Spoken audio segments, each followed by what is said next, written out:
बराबर ही आएगी। इतना कहकर हरिया वहां से चला जाता है।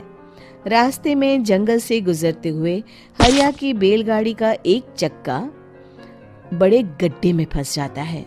हे भगवान, अब ये क्या मुसीबत है। हरिया नीचे उतर के पूरी ताकत से अपनी बैलगाड़ी को गड्ढे से निकालने की कोशिश करता है। बहुत देर मेहनत करने के बाद हरिया की बैलगाड़ी उस गड्ढे से बाहर निकल जाती है। हे भगवान, अब तो शाम होने वाली है। आज तो मैं गया काम से। जैसे तैसे हरिया काली गुफा में पहुंच जाता है। अरे मर गया रे, यहाँ तो चारों तरफ डरावना माहौल है।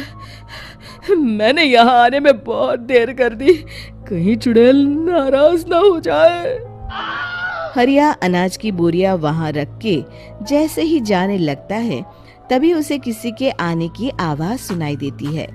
हरिया एक कोने में छुपकर अंदर देखने लगता है। चुड़ैल वहां आती है और फिर अपने चेहरे से नकली चुड़ैल का मुखौटा निकाल देती है। हरिया ये देख के हक्का बक्का रह जाता है। तभी चुड़ैल कहती है, भैया यहाँ आना, आज तो बहुत अनाज आया है। इसे मिलाकर अब हमारे पास ढेर सारा अनाज जमा हो गया है। कल ही हम इसे शहर में बेच आएंगे और माला माल हो जाएंगे। तभी अंदर से नदी के किनारे वाला तांत्रिक बाहर आता है। अरे ये तो तांत्रिक बाबा है। हाँ, अब तो हम दोनों की जिंदगी मजे में कटेगी। गांव वालों को बेवकूफ बनाना इतना भी मुश्किल नहीं था। लोग तो तुम्हें सच में असली चुड़ैल समझते हैं। हाँ, तुमने सही कहा। अब ये गांव वाले चुड़ैल के डर से जिंदगी भर इस काली गुफा में अनाज पहुंचाते रहेंगे।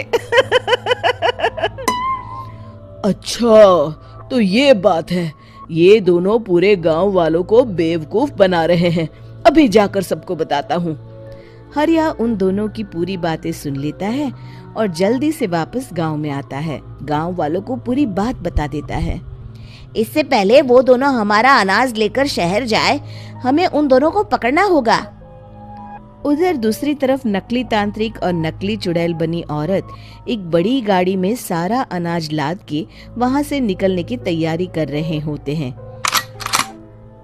जल्दी करो, इससे पहले हमें कोई देख ले। हमें यहाँ से निकलना होगा। और तभी वो दोनों देखते हैं कि सामने से सभी गांव वाले अपने अपने हाथों में मशाल लेके आ रहे हैं। दोनों बुरी तरह डर जाते हैं।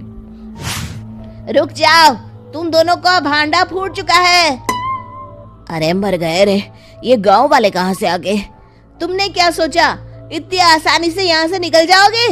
ये अनाज हमने अपने खून पसीने से दिन रात खेतों में मेहनत करके उगाया है। दोनों मुखिया जी के पैरों में गिर जाते हैं। हमें माफ कर दीजिए, हम दोनों एक नंबर के कामचोर हैं। बिना मेहनत किए पैसे कमाना चाहते थे। हाँ, अब हम आगे से मेहनत मजदूरी करके पैसे कमाएंगे। हमें कुछ मत करना, हमें छोड़ दीजिए। इतना कह के दोनों गांव छोड़ के भाग जाते हैं और सभी गांव वाले फिर से खुशी खुशी रहने लगते हैं। शिक्षा तभी तो कहते हैं कि किसी भी समस्या का समाधान केवल सूझबूझ से ही करना चाहिए और कभी हिम्मत नहीं